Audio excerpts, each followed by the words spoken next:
Soprano e njohur e skenës shqiptare Luiza Papachako u nda nga jeta në moshën 88 vjeçare.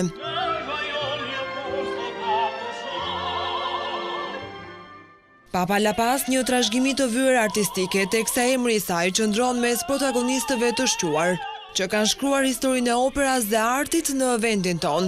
Karrierën e nisi që herët, teksa me rolin e Lolës mori pjesë në Kavaliera Rustikana, premiera e parë e skenës shqiptare në Teatrin e Operas dhe Baletit në 1958.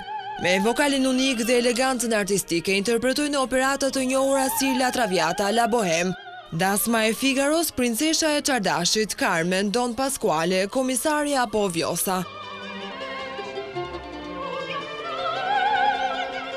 E lindur në Tiranë në 14 qershor 1937, ajo u formua në Liceun Artistik Jordan Misja dhe më pas në Konservatorin Çajkovski në Moskë, ku dashurua me tenorin, artistin e popullit Gaço Çako, me të cilin u kurorëzua në vitin 1963 dhe vazhduan karrierën si partner në skenën e teatrit kombëtar të operas dhe baletit. Fryti i dashurisë së tyre është kantautori Pirro Çako, që ndoqi gjurmët e prindërve dhe ndërtoi një karrierë të suksesshme në muzikë. Lam të mirë në Naime është ky artisti sot në postimin në rrjetet sociale, ku ndau lajmin e trisht. Nga dashuria që kam për ty.